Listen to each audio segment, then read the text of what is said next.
Hi guys. आज हम बात करने जा रहे हैं यूजीसी गाइडलाइंस के बारे में। यूजीसी गाइडलाइंस जिन्होंने पूरे देश में बवाल मचाया हुआ है। जगह जगह कॉलेजेस में आप न्यूज़ देख रहे होंगे कि प्रोटेस्ट्स हो रहे हैं, हाथापाई हो रही हैं, लड़ाई झगड़े हो रहे हैं। Police is everywhere trying to control situations, पर सिचुएशंस कंट्रोल में आती हुई दिख नहीं रही हैं। ऐसा लगता है कि सरकार ने चाहते न चाहते हुए एक ऐसा जिन निकाल दिया है बोतल से, जिसको वापस बोतल में भरना उसके लिए बहुत मुश्किल होता जा रहा है। अभी रिसेंटली सुप्रीम कोर्ट ने भी यूजीसी गाइडलाइंस पर स्टे लगा दिया था, जस्ट सो दैट ये इशू हद से ज्यादा न बढ़ जाए। पर हद से बढ़ता हुआ ये नजर आ रहा है। चारों तरफ लोग सड़कों पर हैं। कुछ लोग इस बात के लिए प्रोटेस्ट कर रहे हैं कि ये यूजीसी गाइडलाइंस पूरी तरह से अबॉलिश कर दो, सुप्रीम कोर्ट ने सिर्फ स्टे क्यों लगाया है। और कुछ लोग इसलिए प्रोटेस्ट कर रहे हैं कि यूजीसी गाइडलाइंस पर स्टे क्यों लगाया है, इसको इम्प्लीमेंट करो जल्दी से जल्दी। सो यूजीसी गाइडलाइंस कहती क्या है? यूजीसी गाइडलाइंस कहती हैं कि जो SC ST है वो ओबीसीज पर और जनरल कास्ट के लोगों पर कास्ट डिस्क्रिमिनेशन का एलिगेशन लगा सकते हैं, उनमें मिसट्रीटमेंट का एलिगेशन लगा सकते हैं। और even if it is not explicit, मतलब इम्प्लिसिट कारणों से भी। इसका मतलब ये है कि अगर कोई किसी को जातिवादी गाली दे रहा है, उसको जाति की वजह से नीचा दिखा रहा है, डिस्क्रिमिनेट कर रहा है, दैट इज़ एक्सप्लिसिट।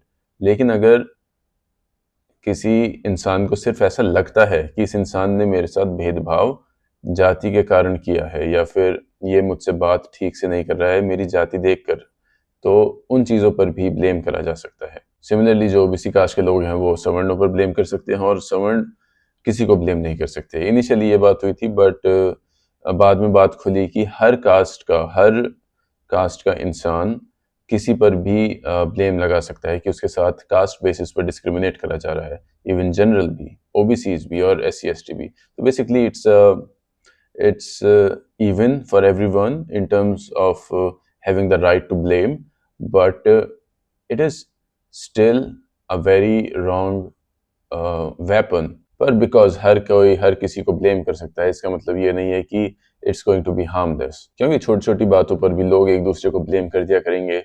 जब पनिशमेंट मिलेगी तो उससे बच्चों के करियर्स खराब होंगे, उनका मेंटल बैलेंस खराब होगा, एक पीस ऑफ माइंड डिस्टर्ब होगी। और झूठा या गलत ब्लेम करने वालों पर कोई कॉन्सिक्वेंस नहीं है, उन पर कोई सजा नहीं है। तो ऐसे में हर कोई गवर्नमेंट को ये पूछ रहा है कि आपको इस तरह की गाइडलाइंस लाने की ज़रूरत क्या थी, स्पेशली तब जब इसकी कोई डिमांड नहीं थी, उसकी कोई रिक्वायरमेंट नहीं थी। लेकिन अगर ये यूजीसी गाइडलाइंस पार्टी पॉलिसी के अकॉर्डिंग आया है, या फिर गवर्नमेंट की फुल मर्जी से आया है, या फिर किसी एक डिपार्टमेंट में एक गलती से हुआ है, ये अभी क्लियर नहीं है। बट एक बात तो क्लियर है कि हर कोई इस मैटर में बीजेपी को गाली दे रहा है। जो बीजेपी के सपोर्टर्स थे वो भी, जो बीजेपी के अगेंस्ट में थे वो भी। यूजीसी गाइडलाइंस आने से जो बीजेपी के सपोर्टर्स हुआ करते थे वो तो डेफिनेटली एक तरह से डिस्टर्ब हो गए हैं इनकी इनकी पॉलिसी देखकर। और जो अपोजिशन में लोग थे वो खुश हो गए हैं। वो एक तरह से it's an opportunity for them to use और to fuel fire, so to say. और बात अब सरकार के हाथ से बाहर निकलती जा रही है। एक टाइम था जब बीजेपी गवर्नमेंट कांग्रेस को ब्लेम करा करती थी अपीजमेंट के लिए। कहा करती थी कि ये अपीजमेंट की वजह से ही टेररिज्म बढ़ रहा है हमारे देश में, जो एक अराजकता होती है वो बढ़ती है। और बीजेपी जब खुद पावर में आई तो वो तुष्टीकरण की जगह संतुष्टीकरण पर फोकस करने लगी और प्रमोट करती थी ऐसी बातों को। वो कहती थी कि किसी भी इंसान की ज़रूरतों को हम संतुष्ट करेंगे, हम किसी को अपीज नहीं करेंगे, हम किसी को आउट ऑफ द वे जाकर या फिर ज़रूरत से ज़्यादा फ्रीबीज देना, इस तरह की चीज़ों में विश्वास नहीं करते।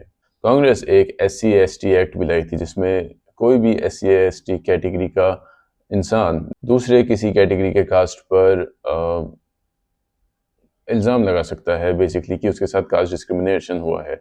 अगेन उसमें भी कोई कॉन्सिक्वेंस नहीं है अगर कोई गलत ब्लेम लगाता है। और वो मतलब बड़ा ड्रैकोनियन लॉ है, जिसमें आप किसी को भी फंसा सकते हो, उसमें कोई प्रूफ नहीं चाहिए होता, पुलिस आपको डायरेक्टली अपने आपके घर से उठा लेगी। तो इस तरह से मोदी गवर्नमेंट आती है तो इसी SC ST एक्ट में और धाराएं बढ़ा देती है, इसको और मजबूत कर देती है। लेकिन जनरली स्पीकिंग जो पब्लिक थी वो मोदी पर ट्रस्ट करा करती थी। वो कहती थी, मतलब ज़्यादातर आपने सुना होगा कि Modi is master stroke, Modi पर भरोसा है। तो लोगों को मोदी पर भरोसा था, उनकी इंटेंशन पर भरोसा था कि जो भी वो कर रहे हैं, हो सकता है उनके कुछ डिसीजंस गलत हों, उनके कुछ रास्ते गलत हों, उनके कुछ अप्रोचेस गलत हों, लेकिन ओवरऑल बंदे की नीयत ठीक है। और इसलिए देश की जनता मोर और लेस उनके साथ रही है, उनके पीछे रही है।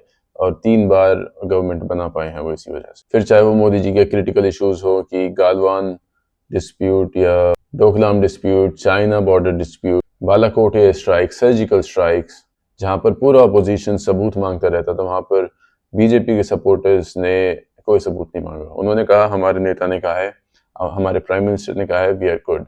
उनकी बात ही एक सबूत है, या फिर वी ट्रस्ट हिज वर्ड्स। लेकिन इस बार जिस तरह की यूजीसी की गाइडलाइंस आई है, लोगों का ट्रस्ट फर्स्ट टाइम ऐसा हुआ कि लोगों का सही में ट्रस्ट हिला है और लोग सही में क्वेश्चन करने लगे हैं इंटेंशंस को, या फिर अप्रोच को, या फिर एक नीड नजर आ रही है कोर्स करेक्शन की कि we are not just going to take it sitting, this time we are going to protest against the government. तो ऐसा ही दिख रहा है। तो वहां से लोग इसके अगेंस्ट प्रोटेस्ट कर रहे हैं और वहां से एक दूसरा ग्रुप है जो उसके सपोर्ट में उतर आया है। And there is a situation of conflict on ground, especially in colleges, जहां पर ये इम्प्लीमेंट होने की बात भी हो रही थी। ऐसे में बीजेपी की साइड से कोर्स करेक्शन के लिए या फिर सिचुएशन को डिफ्यूज करने के लिए बीजेपी ने अपने सेकंड या थर्ड लाइन के जो नेता हैं उनको आगे कर दिया, जैसे धर्मेंद्र प्रधान जो कि एजुकेशन मिनिस्टर हैं और जिनकी देखरेख में इस तरह का यूजीसी गाइडलाइंस पास हुआ था। So technically he is the main person to be blamed for this. उनको आगे करा गया, बट द प्रॉब्लम इज उनको कोई जानता नहीं है। समझ रहे हो सकता है आग उन्होंने लगाई हो लेकिन वो बुझा नहीं सकते, उनकी वो लेवल नहीं है बुझाने का। तो एनीवेज धर्मेंद्र प्रधान आकर एक हल्की फुल्की मतलब वन लाइनर्स मारते हैं कि किसी के साथ भी भेदभाव नहीं होगा, दैट्स इट।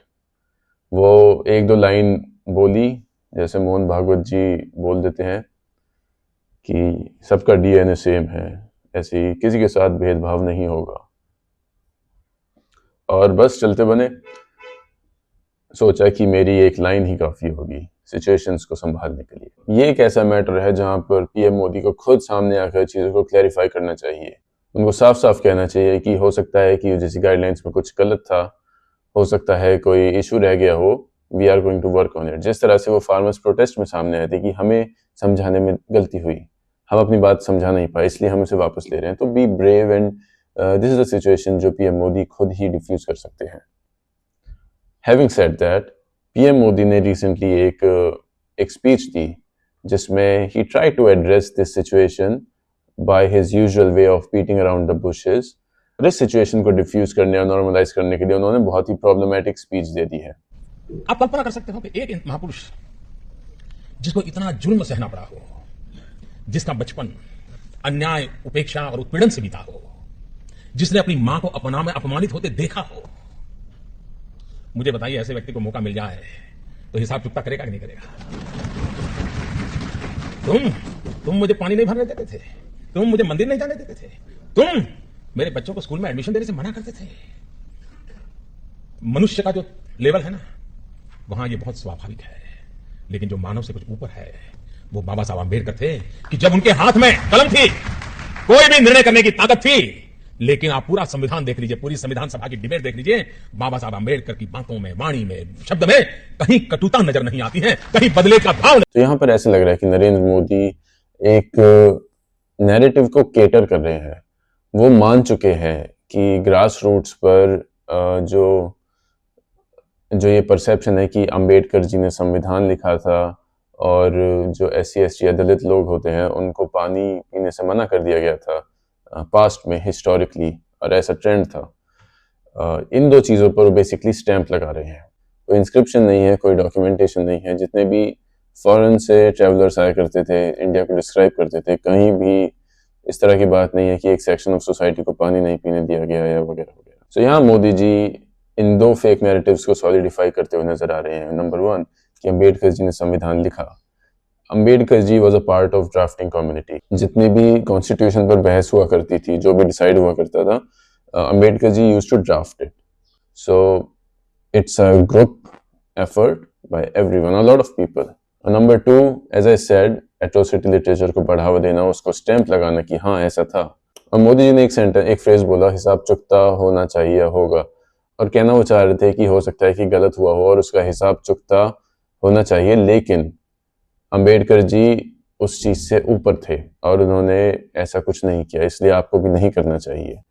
लेकिन लोगों ने सुना क्या कि हिसाब चुकता होना चाहिए और फिर again fuel to the fire. तो बहुत ही डिफिकल्ट सिचुएशन हो रही है यहाँ पे। मुझे समझ नहीं आ रहा कि बीजेपी को इतनी सिंपल सी बात, वो मतलब सिंपल चीज़ों को भी बीजेपी बहुत ज़्यादा ओवर कॉम्प्लिकेट कर देती है ओवर थिंकिंग से, मुझे ऐसा लगता है। इसी वजह से लीडर्स जैसे धर्मेंद्र प्रधान या अश्विनी वैष्णव हो गए, वो हल्की फुल्की स्टेटमेंट दे देते हैं, वन लाइनर्स दे देते हैं, नहीं होगा, कुछ भी नहीं होगा, सब ठीक हो जाएगा, इस तरह से वेग बातें करते हैं।